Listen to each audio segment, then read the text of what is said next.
Hey guys, what is going on? Welcome back to my channel. Thanks for being here. By the title of this, you can obviously guess what I'm going to be talking about. It's one of the most common questions I get like almost on a daily basis. I would say, well, daily is probably quite an exaggeration, but I get asked all the time about my fitness journey, where I started, what got me into it, and I want to cover that all. I want to share it. I haven't really talked about it into extreme detail, so let's jump right into it.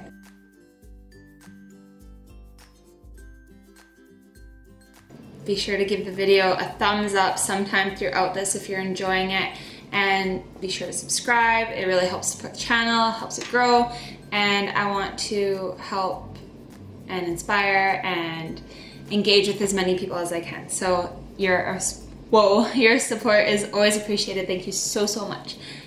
Anyway, jump right into it. So I've kind of went through and found some pictures and stuff throughout my journey that I'm going to share throughout this, and I've also kind of written out a little bit of the pointers. Where it all started, I guess, is when I went to Asia in I should have, I guess, written down dates and stuff. I think it was 2013, and I went to Southeast Asia with my best friend and like had a great time. We were drinking obviously a lot. I was living off of like pizza and pad thai, and I remember like making friends with other girls and stuff and being like, fuck, they look good and yada yada. And then I was like, yeah, I'm on vacation though, it's fine, and I didn't let that interfere with like me having a good time on vacation, obviously. But when I got back, so I guess even before this, drinking was a huge part of my life. Drinking and partying was like what I lived for. I was 19, and so when I was like 18, 19, 20, that was my life. And not in a good way either. Like, it wasn't just, oh, I'll go have fun on the weekend and drink, whatever. It was every single night, damn near, and it wasn't good for me. It wasn't good for my relationships with like my friends, family, the current relationship that I was in at the time. I was just kind of in a downward spiral, and it was not a good thing. I was in Saskatoon and just literally partying my life away. I wasn't saving up very much money, and didn't really have anything to show for my life. So when I got back, I decided that I was like, you know what, I want to get in shape, want to like slow down on the drinking and yada yada. And I went to Saskatoon one night, and this is still something that like sticks with me. And I went to the bar with my boyfriend, and I accidentally bumped into some guy on my way out, and he said, "Watch it, fatty." And I was just like crushed, because I had already been thinking, I was like, I'm gonna get into shape, and I'm gonna kind of smarten up a little bit here. And then to hear that, I was just like mortified. Like, I just was standing outside bawling, and my boyfriend came out and he's like, "What's wrong?" And he's like, "I'm gonna go find this guy," and whatever. But so that was that, and that just like kind of fueled the fire a little bit. And I ended up moving home and moved in with my parents, because I knew I needed to kind of get back on my feet and not be in the city drinking and just around all the temptation and stuff. So I moved in with my parents, and I was 20 years old. And this is like, I'd been on my own for 3 years by now. So it was a little bit of a mind challenge moving back in with parents, but I knew that's what I needed to do. So I got a job working at a ski hill, and I would go to work every day, come back, go to the gym. And how it started was I would do 20 minutes on the bike to warm up, do like weights for 15-20 minutes, and then I would run on the treadmill for like 40. So an hour and a half kind of at the gym, and an hour of it was cardio for sure. I just wanted to be skinny. Like, that was my only goal at the time. I wanted to be skinny, and I wanted to get my drinking under control. So after a few months, I definitely like lost some weight. I'll post a picture here after it was like 4 months, and I was like psyched about the transformation I was seeing. And my diet was like pretty okay. I wasn't like starving myself or anything. I remember like always packing a salad for lunch at work and bringing bags of veggies for snacks and stuff. And then usually at night I would have whatever my mom was kind of cooking. So it'd be like pasta or some kind of meat, potatoes, and veggie kind of thing. So like pretty balanced, but like obviously could be way, way better. And I remember I didn't think like protein bars counted as anything. So I would definitely have like at least a protein bar a day. And I didn't know anything about macronutrients. So if something like looked healthy or sounded healthy, I was like, awesome. So after I started doing like a little bit more research, I started following some fitness girls and stuff on Instagram, like Honey Buns Fit, I think it's Jen Heward, and Paige Hathaway. And I was like, oh my God, these girls are so strong and beautiful, and like they know so much about this industry. And I would write down all these exercises that I saw them doing. And then I kind of started to make a plan for myself. So even if I was just doing legs one day and then upper body the next day. And so I kind of just engaged with social media a little bit more and learned some more. And then I heard somebody mention bodybuilding.com one time. So I went on there and I was like, oh my God, like it's a whole new world. And so I found like some exercises on there to do. And then I understood what protein was. I remember buying my first tub of protein at Popeyes on 8th Street in Saskatoon and being like, I am so in shape right now. But so that was kind of like my hook into it. And then my brother moved home after he graduated university. So we were both in the house and he was kind of seeing what I was doing and was like, hell yeah, like let's get into shape together. Like let's kill the summer, you know, get into shape. It'll be fun. We'll have each other to motivate. And it was awesome. Like we would go to the gym together all the time and we would meal prep together and keep each other on track. And I ended up entering Devin Physique. I know he's like a bad guy now on like Instagram and stuff. I don't really know why, but I ended up entering one of his transformation challenges. So it was like $200 or something to enter. And he sent you a meal plan and a workout program. And I was like, oh, like this is all new, like 6 meals a day. What is that? But I would have a drink every once in a while at this point. And I worked at a bar for the summer. So I was having fun, but also maintaining a healthy lifestyle. And I was in this challenge and I was learning so much stuff. And it was a really good point in my life, actually. And I didn't win the challenge, obviously, but I saw a huge transformation with myself. And I remember being able to cross off run in a sports bra outside off my bucket list. And that was just like a small goal that I had. Like I wanted to feel confident running outside without a shirt on. And I know that sounds silly, but I was like, that means I'll feel like better about my stomach and I will have lost weight. And I didn't want my goal to be about the scale really. So that was a goal that I was able to check off and that was really good for me. And then I moved to Regina after that to start school. And that was kind of my first experience in like a real gym. And not that Care River was bad or anything. It was a great place to start because there was no intimidation or anything like that. But being able to see these other people in the gym and other girls and make friends with the same interests and stuff, that was really amazing for me. But also starting university was really bad for my drinking again, because first year university, and that is how you kind of made friends, right? Everyone was drinking and stuff, and it was brought to my attention by a guy that I was seeing actually at the time that he didn't really want to be with me because I was just like, and it's not that I was drunk all the time, it was that I was like a mess all the time. I would get blackout drunk like every night. And that was obviously not good. And then I kind of started to like acknowledge again that like what I was doing was not good for myself. And I was kind of going back down the same rabbit hole. I put on some more weight, even though I was in the gym like very consistently. But I was drinking so much again. And when you start drinking a lot, you also think it's good to go for McDonald's at like 4 a.m., right? So that wasn't good for me. That summer then I moved in with 2 of my guy friends and I got a job working at a restaurant, and one of my friends there taught me about macronutrients and tracking your macros and flexible dieting. Talking so much. I was introduced to like this whole new world because I was eating like yogurt and peanut butter and chocolate every night and being like, it's yogurt and peanut butter, it's healthy. And so when I started tracking macros, I was like, oh, I don't know anything. So that was another, like, a huge learning experience for me, right? So learning to track macros was a huge part of my life. And I almost got like a little obsessed with it. Like, well, I think everyone does on MyFitnessPal. Like, I gotta track that like bite of cucumber I had. Like, I'd get a little crazy about it. And then I feel like everyone does it when you get so obsessed with that and then you kind of binge after.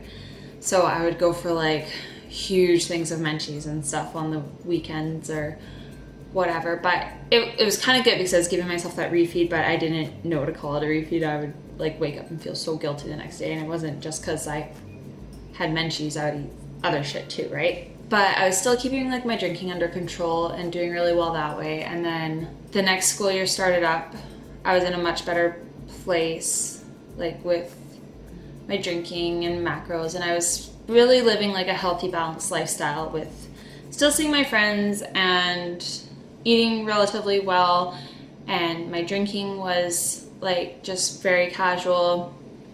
Once in a while I'd go and get drunk, obviously go out on the town with my friends and whatnot, but I knew what I was doing now. Like, I was more conscious of like, okay, keep it under control, or I would drive once in a while for everyone, stuff like that.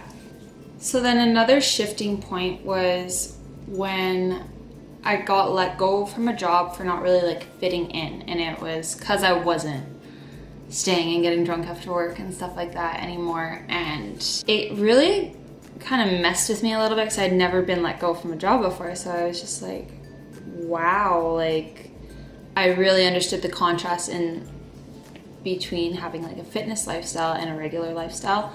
And I was like, okay, I need a new goal to work towards then. Like, if I want to take this seriously, I need to find how to make this work for my lifestyle kind of thing. And to me, if I had this goal, I had a reason to say no to drinking more and stuff like that. So I decided I wanted to compete. So I reached out to this coach that had coached a friend of mine through a competition, and he was just so smart and knowledgeable, and she looked so amazing, and I was like, I want to work with you. And we did an entire off season together. So we bulked for like 5 months, and I quit drinking for a whole year. And I dropped a lot of friends. Not everyone wanted to understand what I was doing and didn't have the patience kind of for it. Like, I stopped getting invited out with a lot of who I thought were like my real friends. And you really learn who cares about you and your goals when you're doing something like that that's different from everyone else's goals. And I was like brokenhearted for a while because I felt like I didn't really have anyone, and kind of the only person I could talk to about it was my brother, which was really good, but then he kind of was going through some issues as well.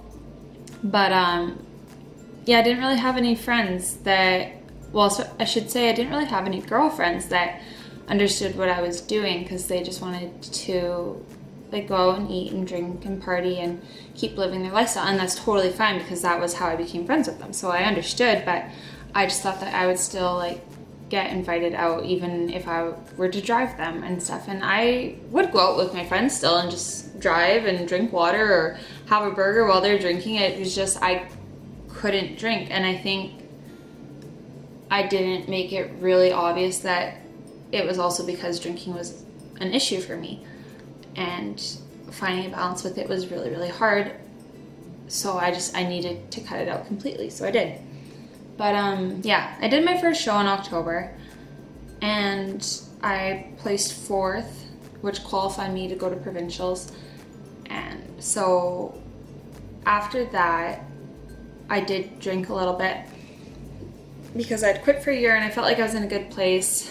And I did have, because my competition was like on my birthday, so I wanted to go out for birthday drinks and eat a poutine and stuff, and I did, and it was really good. And then that winter I did do a little bit of drinking because I was back in Carrot River for a little while, and I just wanted to celebrate kind of like what I had done and celebrate this new like balance that I had with alcohol in my life and stuff. And it's not that I fell off the wagon or anything, but I definitely took my off season like quite off season-ish. I think I put on 15 or so pounds, which is quite a bit.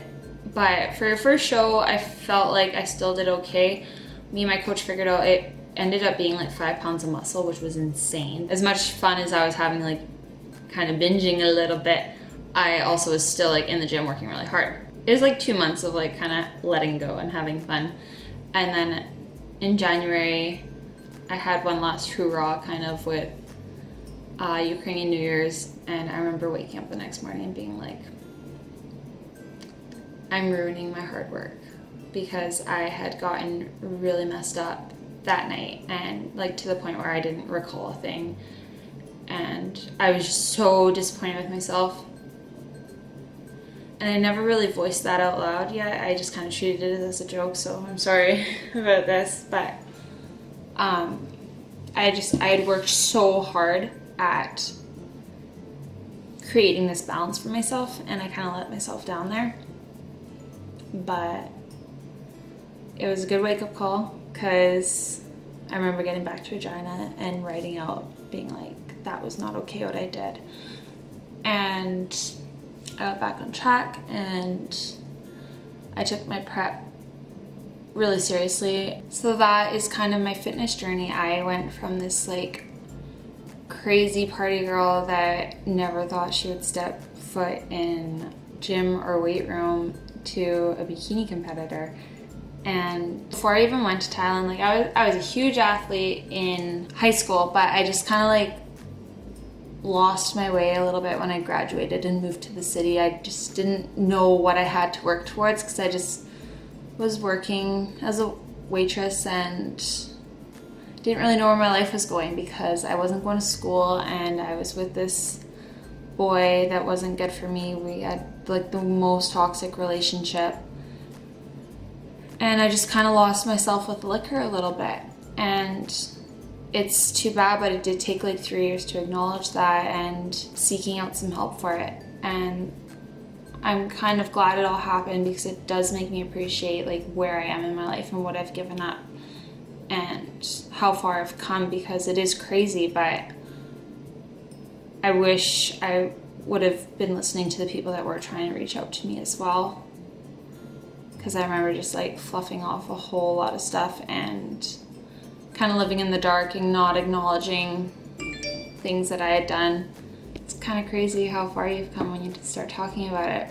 I kept looking for something to believe in, and I kept looking for inspiration and motivation. And when I decided to compete and give up what had been kind of a dark spot in my life, I realized that I was the only one that was going to be there for myself, and that I was going to be my own motivation. Like, nobody's going to force you to work hard unless you force yourself to, because you're not going to listen to what anyone tells you unless that's your mindset as well. Because somebody can tell you that it's good to eat chicken and broccoli and go to the gym, but if you don't believe that, or you don't believe that you can do that, it's not going to matter what anyone says to you. You have to want the change for yourself and understand why you want that. Because if you just are doing it to be skinny, you're not going to be healthy, and you're not going to understand why you're doing what you're doing and the sacrifices that you have to make to get there. And it's not going to be good for your mental health or your actual health. What I want to share with my journey is that we all have to start somewhere, and for me it was getting up from being taken down so far. And that came with, I had to break up with that boyfriend, I had to move in with my parents, I had to do all these things to better myself before I could even better my like fitness and healthy living that way. And I hope that's kind of making sense, but that's my story, I guess. And yeah, if you have any questions or you need any help getting started and stuff, please reach out to me, ask me questions. I would love to share more experiences that I have in order to help other people too. So I wanted to share this, put it out there, because it is something that I get asked all the time, and I'm not embarrassed to talk about it anymore. And it took a little while for me to not be that way, because I now have like a handful of really close friends. Most of them are my family. Like my brother and sister are my, oh my gosh, I'm gonna cry just saying it, but they're my absolute best friends in the whole world. I don't know what I would do without them. They support me so much, and I just love them so much. So what it comes down to, set yourself a goal. Make yourself a plan how you're gonna get there and why you wanna be there, because that's, your why is gonna be your driving force. No one else can be your driving force besides you. Your why has to be that. Surround yourself with people that are going to support you no matter what, and don't worry about the people that aren't going to, because I'm sorry, but they're not gonna be important then. Because if they're not gonna support you bettering yourself, why do you even want them in your life? And that might come across rude, but it's so true. You don't need negative people in your life who aren't going to support what you want to do with your life. I just said life like 28 times. And then work your fucking ass off as hard as you can to get to where you want to be. What I'm saying might not come across as much because I don't have a lot of accomplishments with fitness so far. It's been a huge mental and self-awareness piece for me. But to me, that is a great accomplishment. Like, I don't have trophies or anything like that, but I've come so far for myself, and I really believe that I can do what I put my mind towards now, because I dug myself out of such a dark place that I'm like, that will be one of the hardest parts of my life. So I'm ready to tackle a whole fucking lot more now. Like I said, if you want to know more, or you have any questions, or you need somebody to just like be like, girl, I totally relate, come at me, because I want to hear it all. I want to help you, and that's that. So thank you for listening to my journey and my transformation. If you made it through the whole thing, wicked. Thank you so much, because I think that this is a little long, but again, I appreciate you guys so much. You have no idea, like, the messages and comments and stuff I get a day, it means the absolute world to me. And I might not like screenshot it and repost it or something, because honestly, I think that's between me and that person. And it's fucking wicked if somebody reaches out to me to tell me that I'm helping them or I'm changing their lives. Like, you have no idea what that does to me. It just, like, I cry at half the messages I get. I try to be so, like, headstrong, but I'm such a little sap lately as I get older. But yeah, thanks again. Give the video a thumbs up if you like this, or if you want any more videos like this, if you want any more stories. I love you guys. Thank you so much for listening. How many times can I say so much in a video? But oh well. 5 weeks out to my next show. Here we go. Thanks for watching. Y'all are the best. Bye. I feel